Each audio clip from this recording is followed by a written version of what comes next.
Hi everyone, my name is Cameron Price here with LDCC in the PR and Communications Department. I'm here with Miss Gwenn Hall, a Louisiana Delta Community College seasoned staple, and I'm so excited to be sitting with her today to get to know her better, get to know the woman behind the position. Thank you for coming and talking with me, Gwenn. Thank you for having me. I am just so excited to jump right in.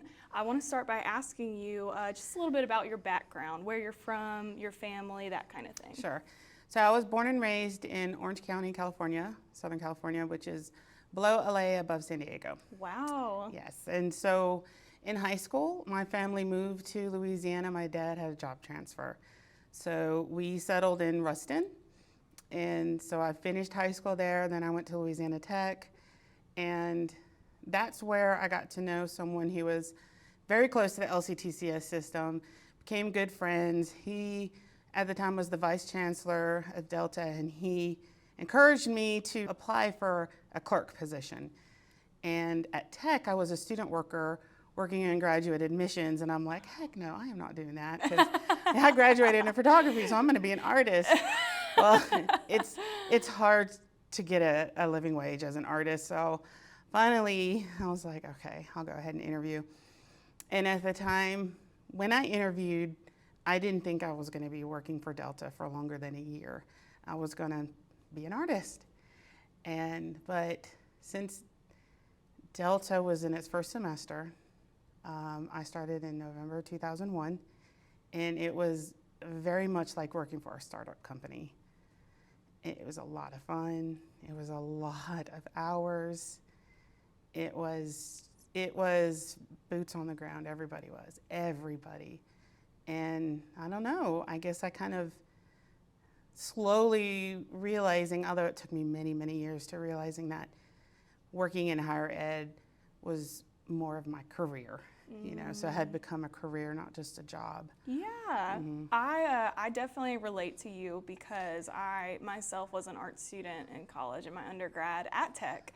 And so, you know, with that artist background, I'm just so curious, like, just tell me a little bit more about your photography background. Sure. And how do you think it influences you even to this day? Okay, so I loved portraiture. I think because, I don't know, it allows you to see someone in a different light, maybe capture a mood differently, and that just kind of shows my interest in people and knowing that a person is not just what they present to you. People are very complicated. Yeah. And I kind of wanted to show that in my artwork.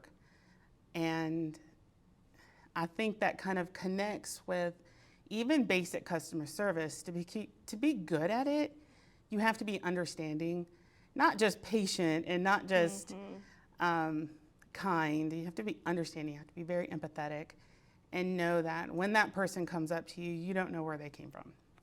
And they're telling you what they want, but that want could be tied to so many different needs and everything. And I've always told people when we discuss customer service and we discuss treating students, a lot of people that we see when they walk into the school and they walk up to the counter or whatever, sometimes that in itself was such a challenge for them, just showing up.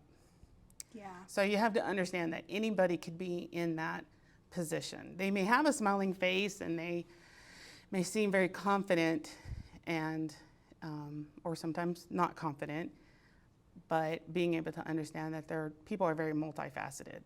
So just understanding that and being able to help them in a way that not just what they're telling you what they need, but the other things that they don't know that they need yet.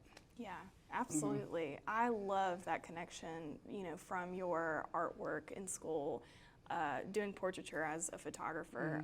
It's very personal. Yes. Because you're trying to unveil, you know, your subject and show something raw, show something behind just the surface. And it has a lot to do with identity. And my next question is just when it comes to your own identity, how with your artwork, how did you explore that? And does that still impact you to this day? Yeah. I remember my first figure drawing class. It was very impactful for me as an artist because you see what you see. But when you have to stop and really look at things and the relationship of an object and a background, or just anything, that whether it's floating or sitting, and I realized that I had in my mind an idea of what the human figure looked like. And so I was mostly, although I was looking at a person, I was drawing what I know, more so what a body looks like.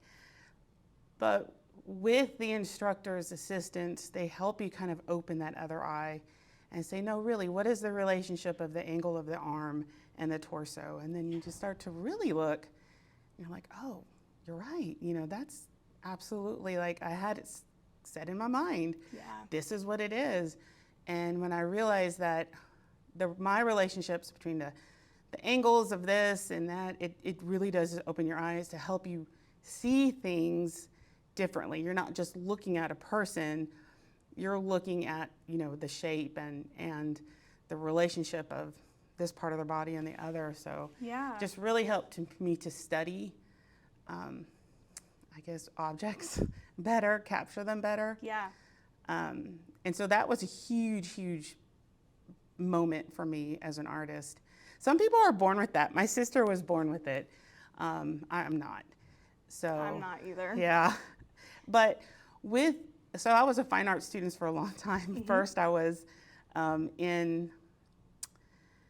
think I was like, a painting was what I was going to do. And I'm not as a good painter as my sister, and my sister was an incredible artist. So I was like, you know, this just isn't my thing. And I knew I liked art. And just the different kind of mediums, you will find something that you stick with. And Yeah. it was really portraiture, even painting. But I like the photography better because I like everything that goes with it. And back then, very old school, it was film, and we had to develop the film, and then the we mediums were yes, different, we developed the processes. film, and then we had the enlarger, and so it was all of that together was part of creating, you know, the final whatever it is that you're doing. So it's more than just like taking a picture. Absolutely. So. Photography is very much more than taking a picture. Yeah. What I do at Delta is taking pictures. Yes. I always tell Yes. people I am not a photographer.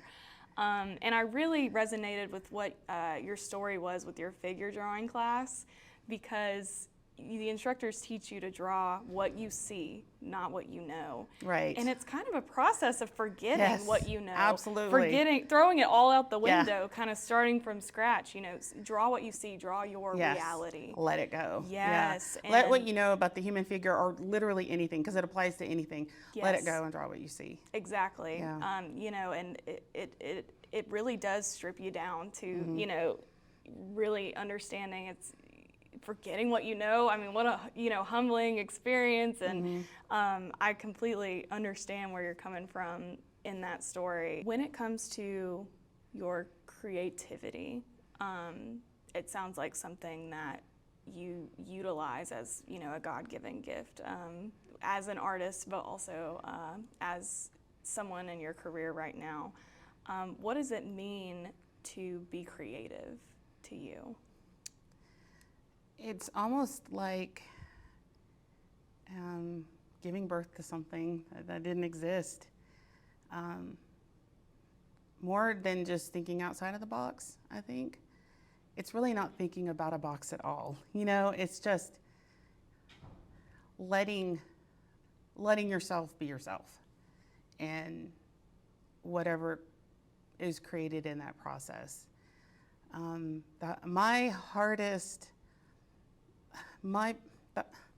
A process that is extremely hard is when I am intentionally trying to be creative. Never works. Oh, yeah. Never works. Like, I just have to let it go and let it hit me whenever it hits me, because you can get stuck in that whole cycle of like, oh, why can't I think about this? Or, you know, just kind of, you know, putting yourself down a little bit, you know, because you can't think of this better or that better.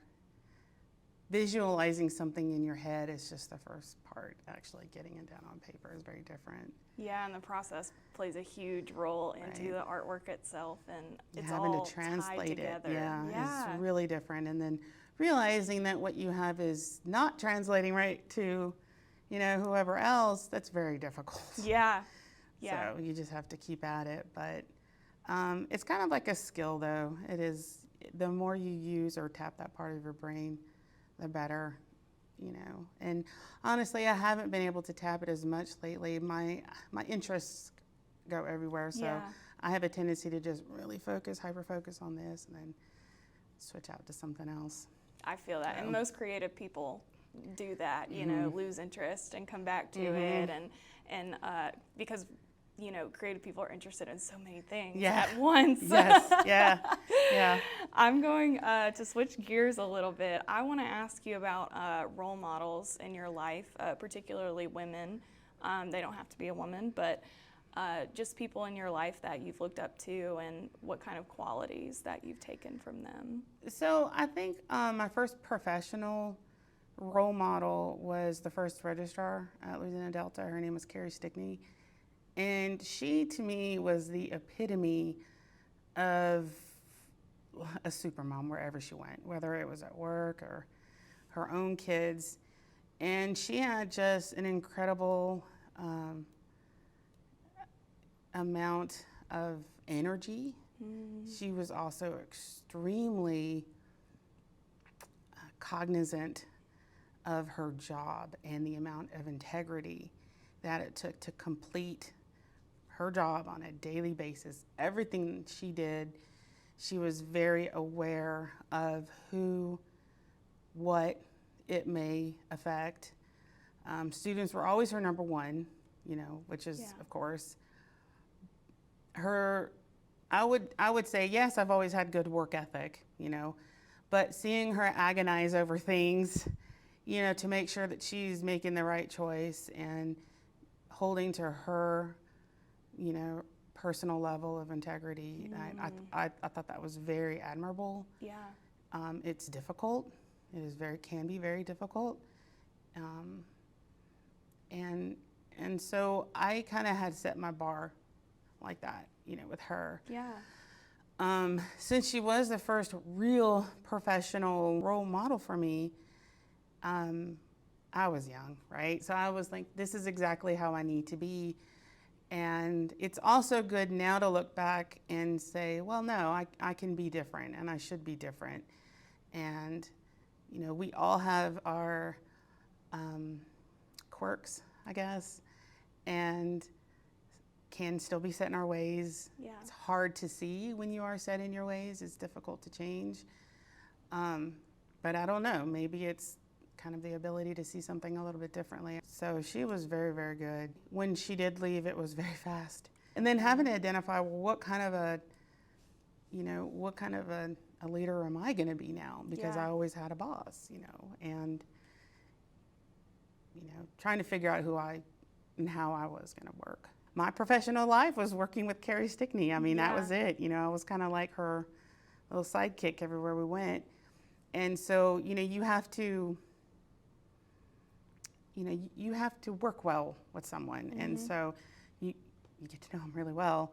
And then when she did leave, you know, it was kind of like shedding that, I don't know, that suit you wore that matched theirs, you know, and trying something new in the closet. So yeah, absolutely. It's, you know, because that is a long time to work with somebody and work closely with someone. I mean, your dynamic, I mean, the chemistry between you two must have been solid. Yeah. And, you know, that many years being in a routine and that kind of thing, you know, losing that person, I can imagine, it's kind of like losing a part of your work self. Oh, yeah. Yeah. My work identity a little bit. Right. I mean, and like you said, trying to discover what kind of leader you're going to be and how to navigate that space. when you were learning, you know, how to be a leader and what kind of leader you wanted to be, what kind of exploration did that look like? Well, the first thing I thought of is, you know, how would I want someone to treat me? Of course, I want them to treat me well, but I also want them to be fair. Yeah. And being fair was not difficult, but, you know, ensuring expectations are being met, I think was difficult. It's easy to be fair to someone, especially if you can reflect, how would I want to be treated by my boss? You know, I want them to respect me and trust me and this and that. But it is very difficult to ensure that they're meeting your expectations and everything that goes along with it. Because when they're not, that's the toughest part. I think it would be difficult for anybody, no matter where they are in their, you know, in their company or school. It's not easy. And I think I've gotten better, but I also think I have been blessed with some of the best people that the relationship is even closer, you know, than me and Carrie. It's, you know, unfortunately they're just as passionate as I am and have just as much integrity, and they're hard workers and they're ambitious. So I'm incredibly lucky. I kind of have it easy right now. A great team makes all the difference. Oh, it really yeah, does. absolutely it does. Yeah, I want to ask, you know, you being a leader in your position right now, what do you think is the best practice that you do as a leader? Know what's going on. Know what's going on. Don't let anything happen in that department that you are not aware of, because when a problem arises, and they do, you have to be on it. Yeah. And you have to know all about it. I am definitely not a micromanager. So let them shine, let them do what they do best. But you have to know what's going on, and you have to make time for them. Have to know where they're at, mentally, and sometimes it bleeds into, you know, their life, because what's going on in their life is going to affect their work. So, you know, you got to be pretty close with these people. Yeah. Especially if you want to have a good working relationship. And I would have to say that I always let them know that you appreciate them, but not in a way that, you know, I don't want to just tell them, hey guys, you guys are great, you guys are awesome. You know, it's very specific. Right, what did they do? Right. Yeah, that was appreciated. And don't not ever bring it up, you know, even if it's something that they accomplished a long time ago. It was a huge accomplishment. We wouldn't be where we are now without that. And eventually people will have and find that thing that they're really good at, and let them explore it, let them own it. And, absolutely. You know, so they can have a sense of pride in what they do as well.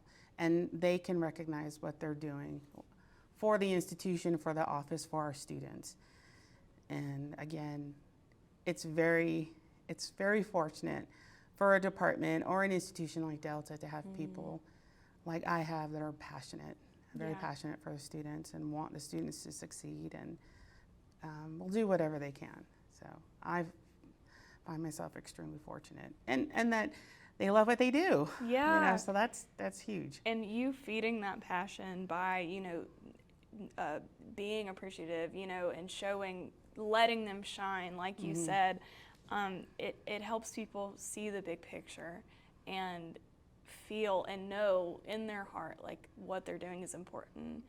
I mean, it helps people get out of bed in the morning. And I think so, it helps people yes. get to work and be proud so. of what they do, you know, with that. And so having that environment, it's such a healthy work environment to instill. I just applaud that you do that in your area. As a woman in your field, what do you feel are some challenges that you faced throughout your career? Having to let go of a stereotype of a hysterical woman or an emotional woman, because when there is something going on and I need to tell you about, like, this is going to happen, this is my concern, I'm not, not being an emotional woman. I'm being serious. That's this a is big something. thing. Yeah. I've had people, tell me, well, you've got kids. How could you do this job? I'm like, what are you talking about? Like, right. Yes. That's a big one too. Yeah. Knowing that you have a family, as well as navigating this career, the women who have it all kind of thing. I did also want to ask you about that. How do you navigate your family life with your work life? It's easier now. It was harder when they were younger. Yeah. I went through grad school when my kids were 2 and 4, and that was tough. It was very, very, very tough. It was very difficult. Yeah. And, there were nights with no sleep. And it was just something I really, really wanted. And it was going to happen. I don't care if I didn't have any sleep. I don't care if I aged 5 years in 2 years, it was going to happen. Right. And, all I can do really is credit my husband Yeah. for stepping in where he could. But it is difficult. It's hard to shed that, that mom persona, because even if someone isn't expecting you to do all of this because you're the mom, you feel like it's hard to let that go, because you feel I should be doing this because I'm the mom. I'm letting everyone down because I'm not there, or I can't join in because I'm writing a paper or whatever, or my husband's be cooking dinner again, right, kind of a thing. It's very, I think that's something, and it might have to do also with your upbringing. I know for me, I walk around almost always feeling some kind of sense of guilt that I either should be doing something else, or I'm not where I need to be, or you're not just fill in the blank. Yeah, That I'm not doing enough, and I'm too career focused, or just anything like that. And I don't know if that's specific for women. I do think it is way more specific for women than it is for men. And that's just another thing that I think a lot of women struggle with. Yeah. That would be very difficult to explain to someone who isn't a woman. Right. It's hard to explain that, yeah. And you're exactly right. I feel like with most women, it goes against, definitely goes against my instinct to be career driven. Even with simple things like, oh, my house is a mess right now. Oh, yeah. And, I'm not, doing what I'm supposed to be doing, as a partner, that kind of thing, feeling that guilt, walking around with that, because I feel like we feel it all at once. Yeah. And it's hard to compartmentalize and, go from kind of put this in a box and, okay, when I'm done with work, I'm done with work, I'm going home, I don't have to think about work. That's not necessarily how it works for us. I think about everything all the time, personally, and it does get overwhelming. Yeah. If you were talking to a woman who was struggling with being overwhelmed, what would you tell that person as a piece of advice, just as someone with your experience? I tell my kids this, I tell my husband this: don't be so hard on yourself.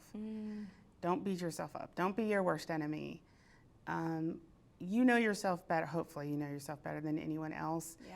You probably wouldn't be saying the things that you're thinking to yourself than you would to a friend. Like, it's easy to think those thoughts because it's,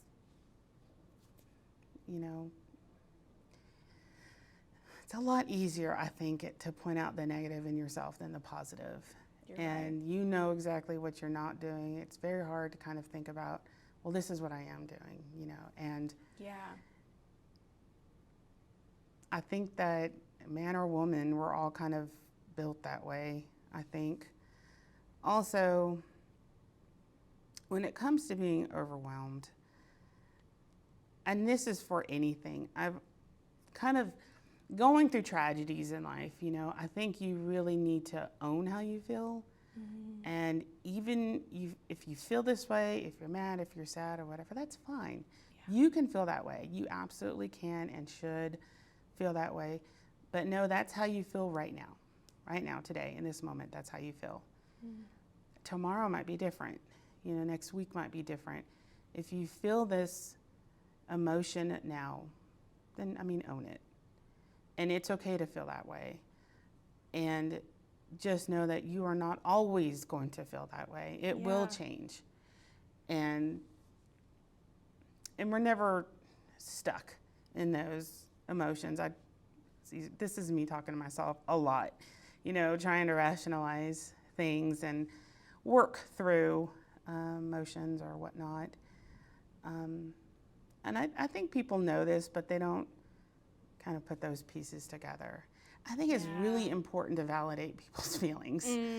That is huge. Even when it comes with I don't understand what you're going through, but absolutely you have every right to feel that way. In fact, I help with my kids with that. My son, he's going to be 12 soon, mm-hmm. and he's very hard on himself, and he'll be very upset about something, that if he did something wrong, he'll be very mad or whatever. And I said, that's okay. It's okay to be mad. It's totally okay. I get it. But,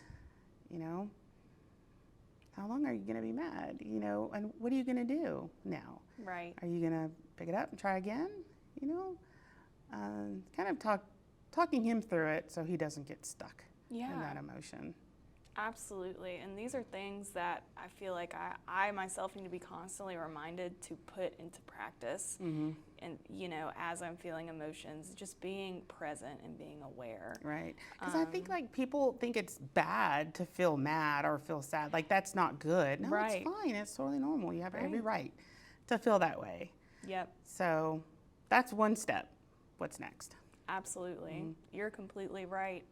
And just by talking to you the past however long it's been, I can tell that you are a great mom. Oh, and thanks. I would love to know more. I love more. being a mom. I want to know everything. Tell me about your family. Tell me about your husband. And just tell me what it's like to be Mom Gwenn.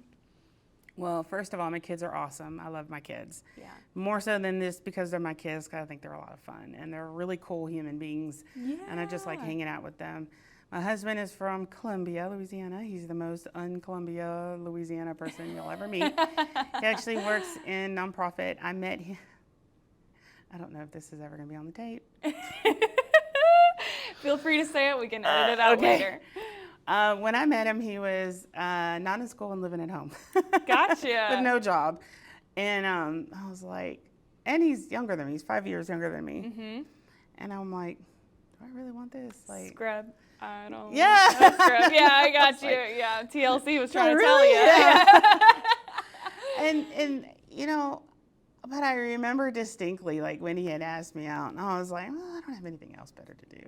Why not? There you go. And I don't know, we became friends. And I think that was the most important thing, is that when we were dating, we were friends and we liked each other. Mm-hmm. So that kind of overrode anything as far as when we had any rocky situations, which we really don't have a lot. But when we do, it's more than just, what am I going to do without this person? It's my friend. Okay, this is my friend. And I think that really helps us, where we're not just so focused on this is my boyfriend or this is my husband. It's my friend too. And I think that really, really helps in a relationship. So does a lot of humor too. Brody was born in 2011. And he was the easiest baby in the whole wide world. Oh, he was, it was just wonderful. It was a gift. Yeah. And then we had Nicholas in 2014. And I don't know, it was a very fulfilling, feeling, that we were family. Chris, he, when he did graduate college, he graduated in psychology, and I think he was psychology student of the year because he's awesome. And then he started working for different nonprofits in this area. Right now he works at Northeast Delta Human Services Authority as their director of compliance. And it's a pretty stressful job. It's pretty stressful. Yeah. But he can handle it. And, it's cool though, because we can help each other. Yeah. Because we talk about, the dynamics at work and how best to handle this situation or that situation. So it's really cool, we both work in different capacities, like as far as, what we're doing and what we're performing. Right. But it both involves humans, Yeah. and bettering humans or helping them. So that's cool that we both have that in common. Like we always joke around and say, "Oh, I just don't want to be around anybody," but that's our job is to help people, which is cool. So yeah, managing. I'm very proud of him. Yeah, that is awesome that y'all can bond in that way too. Talk about those things together and get that different perspective. From because it doesn't matter kind of what field or department you're in necessarily when it comes to leadership and the managing of people. I mean, that's kind of a universal language. Right. So that is really cool that y'all do something similar, with that. What is your favorite part about being a mom? Oof. It's kind of hard because there's so many different things that I like about it.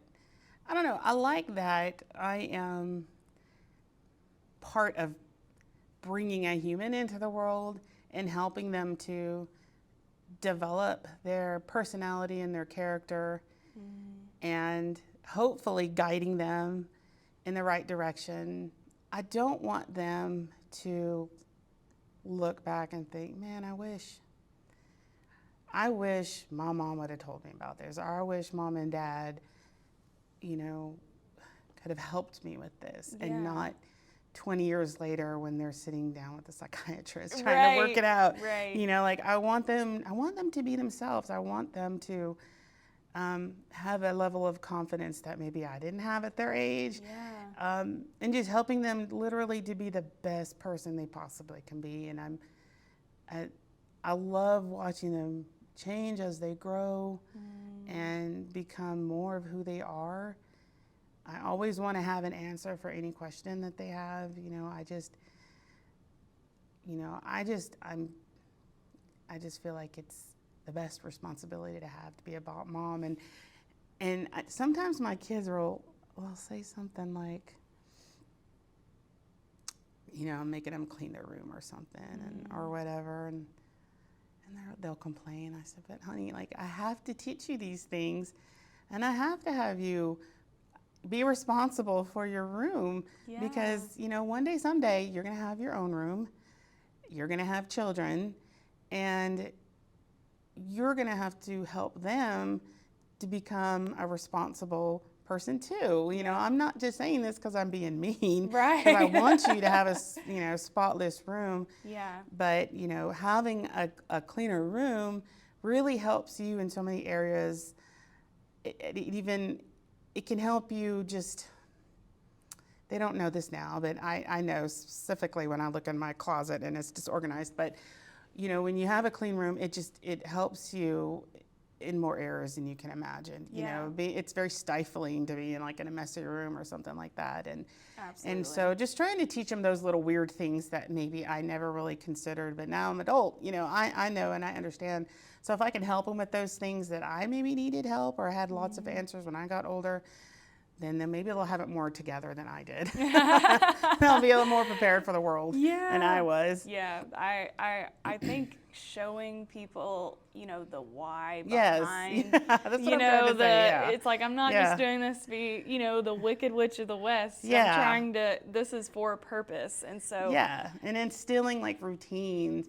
And I'm not, I told them, you don't have to do this the rest of your life, Right. But as if you understand the purpose of why you're doing this and why it is good to do X, Y, and Z, even doing homework, it's a good reasons behind, and teachers just don't want to punish you guys. They want you to, instill some responsibility that you can go to school and then go home and, do what you're supposed to do. So Yeah, absolutely. And knowing the purpose and the why behind what you do, it goes back to, encouraging the people in your department. Like, oh yeah, knowing why you come to work every day, that helps people be more productive.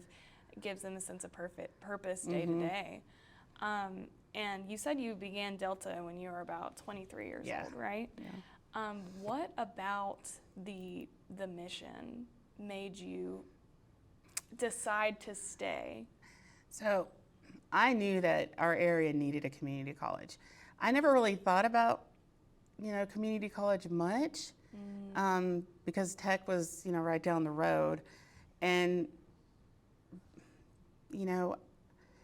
given this area, there are a lot of opportunities that people don't realize that they don't have. In California, everybody went to a community college. Really? Everybody, yes. I mean, and they were huge. We had OCC, like Orange Coast College, that had like 20,000 people. It was huge. Wow. And it was just what you did. There was no reason to go off to the university because you could get the same services at a community college at a cheaper rate. Right. And it really did help to prepare a student for university. In Louisiana, here, and especially after finishing college, I never gave it a thought why there was never any community colleges, because there are a lot of universities around here. It's like a university mecca over here. But I remember when talking to Monty about it and him talking about the future and what it could do for Louisiana, I was like, yeah, that's crazy. Why don't we have a community college here? Yeah, that's nuts. So it made a lot of sense, why we needed to be an important, asset to the area. And then seeing the kids come in. And then when I got to a point in my job where we would review their placement scores, and I'm like, yeah, we're really needed in this area because everyone has their own story, and school might be a completely different experience for one person than the next person. And I mean, we started seeing people at all ages, and so it was really cool to see, oh yeah, we really, really are needed here. Not only do, all of us as employees felt like we were needed, it felt like, okay, the community knows that we're needed. Yeah. And so they started showing up, and that was really exciting. And we barely knew what we were doing. I'm not kidding. We had hardly any idea what we were doing, but it was exciting because we were making change. Yeah. And we were changing things like flipping a switch, because we're like, oh, we don't have this. Oh God. Oh, we were supposed to do that. Oh my God. Right. I remember handing out applications Walmart parking lot. It was a lot of fun. We were struggling, a constant struggle. I can definitely feel like that kind of electricity, that was in the air during that time, just by you talking about it.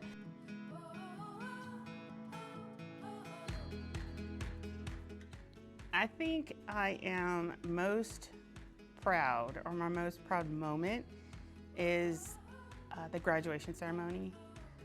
I'm so proud of everyone.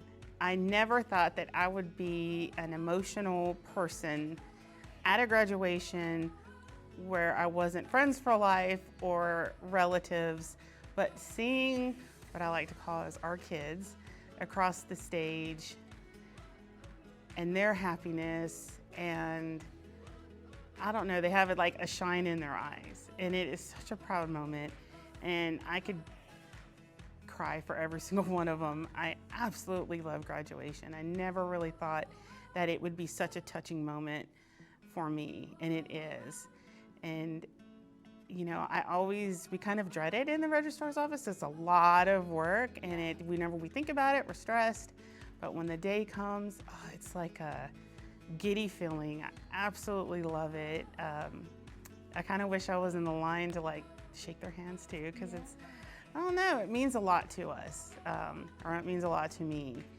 And additionally, I'm really proud of my department. I'm really proud of Mary Hoggett and Sydney Gregory.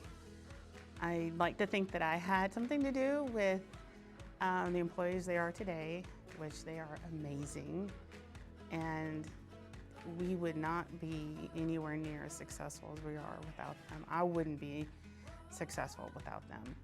And I'm proud of the way that we can communicate, that we can actually get things done, how we problem solve. And I'm so fortunate. I'm so incredibly fortunate to be working with them. And I don't know, to be a part of each other's lives and doing something that I think that we all feel passion for.